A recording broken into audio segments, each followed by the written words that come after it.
mengangkat kisah misteri, ironis, dan tragis dari berbagai belahan bumi.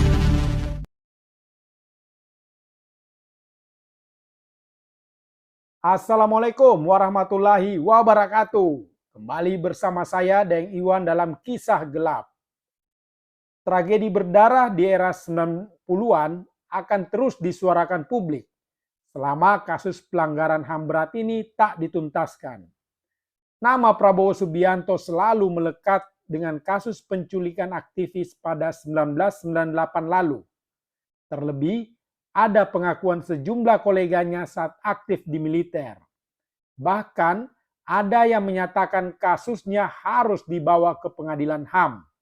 Di sisi lain, Jokowi saat kampanye Pilpres 2014 lalu yang berjanji untuk mencari korban hilang jika berkuasa, ternyata tak kunjung penuhi janjinya hingga saat ini, alias Omdo.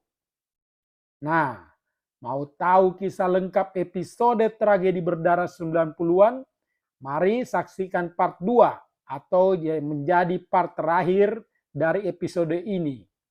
Bagi penonton setia Kisah Gelap yang ingin mengetahui peran Megawati Soekarno Putri dalam kasus Kuda Tuli pada 1996 lalu, bisa ditonton pada video sebelumnya berjudul Megawati diduga tahu rencana Kuda Tuli.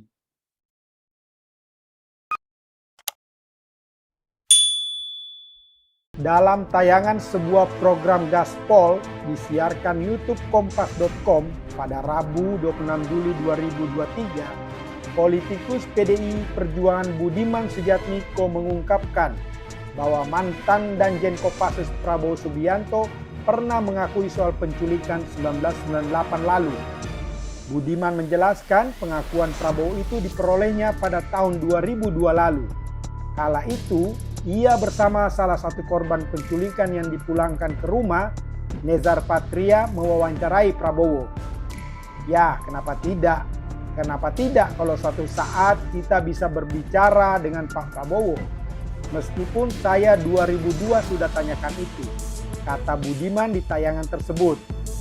Saya lupa menyampaikannya sekitar 2002 saat saya sama Nezar mewawancarai Pak Prabowo, ujar Budiman. Budiman menuturkan kala itu Prabowo mengaku sudah memulangkan semua aktivis yang diculik pada tahun 1998 silam. Namun, soal nasib sejumlah aktivis lainnya yang jadi korban penculikan, lanjut Budiman, Prabowo mengaku tidak mengetahuinya. Diketahui setidaknya ada 13 korban penculikan tahun 1997 hingga 1998 yang sampai saat ini masih hilang. Prabowo mengaku tidak tahu nasib mereka. Prabowo bilang, yang saya ambil sudah kembali semua. Saya kembalikan semua. Saya tidak tahu kenapa sebagian tidak pernah kembali ke rumah, ujarnya. Tapi yang saya ambil, saya sudah lepaskan semua. Itu pengakuannya, tutur Budiman. Pengakuan Budiman itu menimbulkan pertanyaan publik. Jika benar Budiman mendapatkan pengakuan langsung dari Prabowo telah memulangkan sebagian aktivis yang diculik dan tidak mengetahui nasib korban lainnya, mengapa Budiman baru mengungkapnya sekarang? Dan jika benar pengakuan Prabowo seperti itu kepada Budiman, maka publik pun bertanya, apakah penculikan aktivis itu sebuah pelanggaran HAM? Apalagi bila aktivis yang diculik itu sempat mengalami penyiksaan. Meskipun akhirnya aktivis yang diculik telah dipulangkan. Soal isu pelanggaran HAM itu, Prabowo sendiri tak menampiknya.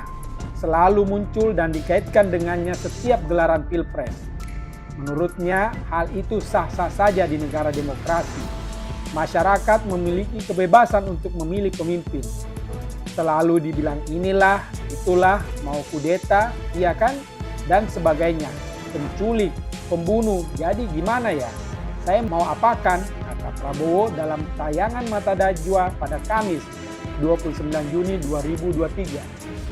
Bahwa ini kan demokrasi, kalau rakyat percaya semua tudingan-tudingan itu, ya rakyat nggak usah pilih saya.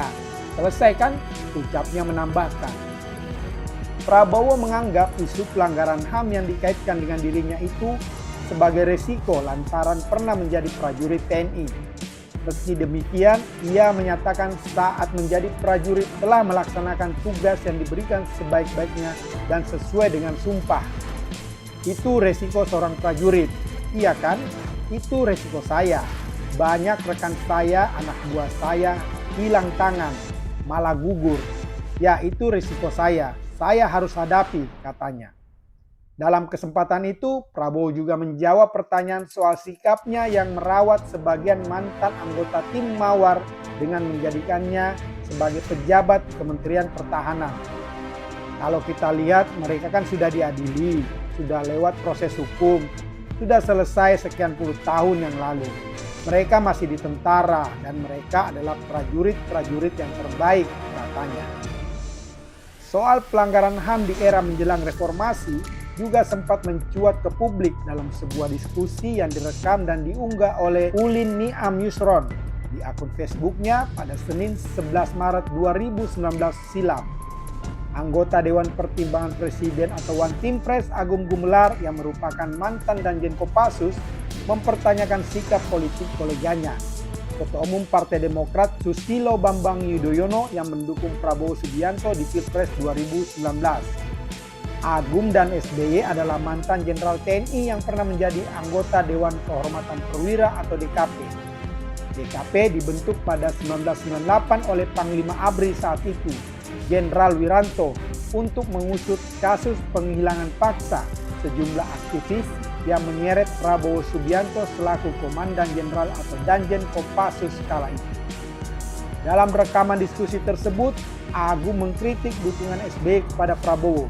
Pasalnya, kata Agum, SBY termasuk salah satu dari 7 anggota DKP yang ikut menandatangani surat rekomendasi berisi pemecatan terhadap Prabowo. Selain SBY dan Agum, DKP juga beranggotakan jenderal lain seperti Letjen Jamari Caniago, Letjen Fahrul Razi, Letjen Yusuf Kertanegara, Letjen Ari J. Kumaat, serta Jenderal Subagio Hadisiswoyo sebagai Ketua DKP. Tanda tangan semua, Subagio HS tanda tangan, Agung Gumelar tanda tangan, SBY tanda tangan, yang walaupun sekarang ini saya jadi heran.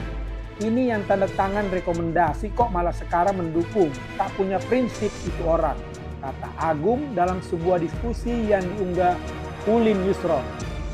Agum mengatakan sebelum keluar rekomendasi pemberhentian Prabowo, DKP telah melakukan kerja penyelidikan selama sebulan. Dari hasil pemeriksaan mendalam ternyata didapat fakta bukti bahwa dia telah melakukan pelanggaran HAM berat, jelas Agum. Agum menuturkan rekomendasi itu ditandatangani oleh semua anggota DKP. Hal tersebut ditegaskan Agum sebagai fakta yang tak bisa dihapus. Siapa yang bisa menghapus ini? Sampai sekarang Amerika, Inggris, Australia no for Prabowo. Tidak bisa masuk ke Amerika, tidak bisa masuk ke Inggris. Ini fakta, bukan black campaign. Kalau black campaign itu tidak didukung oleh data, kata Agum saat itu. Jadi saya ingin kenapa kok jadi lupa semua, ujarnya menambahkan. Agum berkata bangsa yang besar adalah bangsa yang mengenali sejarahnya. Hal itu juga berlaku bagi satu kesatuan yakni Kopassus. Kata dia, satuan yang besar adalah yang anggotanya mengerti sejarah Kopassus. Merespon pernyataan Agum itu, mantan anggota DKP yang menyidangkan Prabowo Subianto pada 24 Juli 1998 lalu, Fahrul Razi, membenarkan adanya surat rahasia berisi rekomendasi pemecatan Prabowo.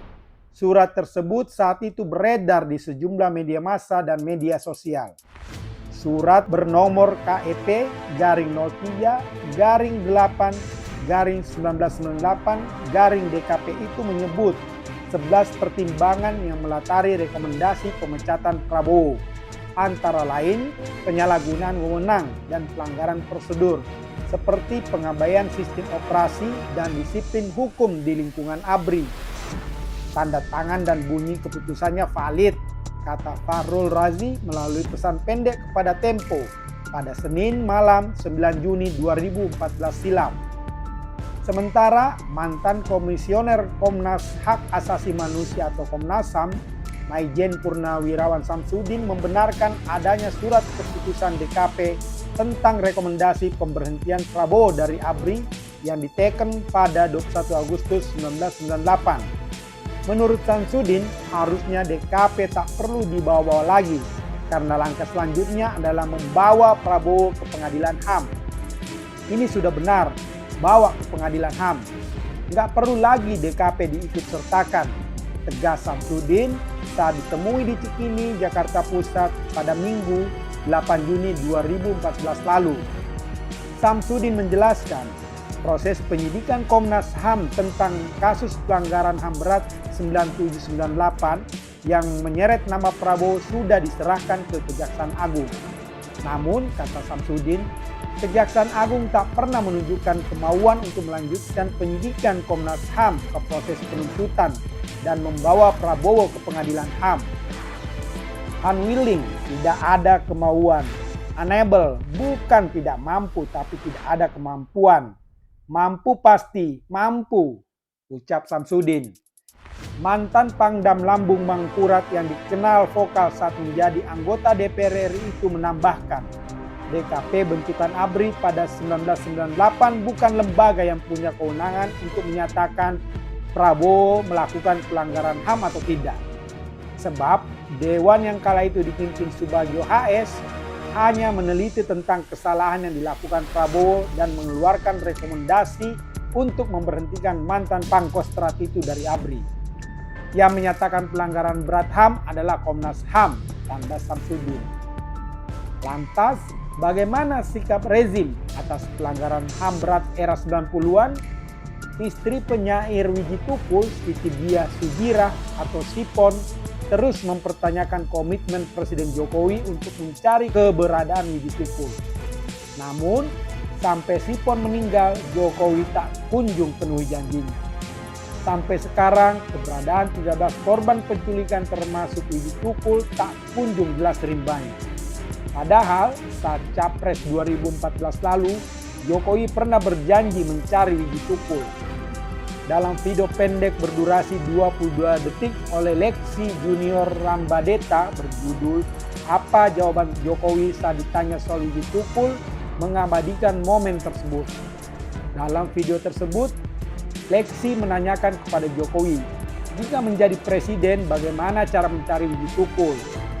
Setelah kesibukan berjabat tangan dengan sejumlah orang, Jokowi yang mengenakan baju kotak-kotak khasnya pada masa kampanye Pilpres 2014 lalu menjawab, "Ya dicari biar jelas, Mbok Pon teman baik, anaknya teman baik saya." Sipon awalnya salut dengan keberanian Jokowi mengucapkan janji tersebut. Namun setelah Sipon melakukan berbagai upaya, mulai dari mendatangi kantor kepolisian, markas komando pasukan khusus, gedung Dewan Perwakilan Rakyat, hingga Istana Presiden, hasilnya selalu nihil. Sipon pun mulai meragukan janji Jokowi tersebut. Saya salut kepada Pak Jokowi yang ingin menyelesaikan semua masalah.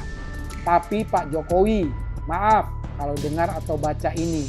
Pesan saya jangan mudah berjanji, kata Sipon kepada Tempo pada 15 Mei 2018 lalu. Dia meminta Jokowi tidak hanya berjanji, tapi membuktikan janjinya tersebut. Kini publik masih terus mempertanyakan soal penuntasan kasus pelanggaran HAM berat masa lalu.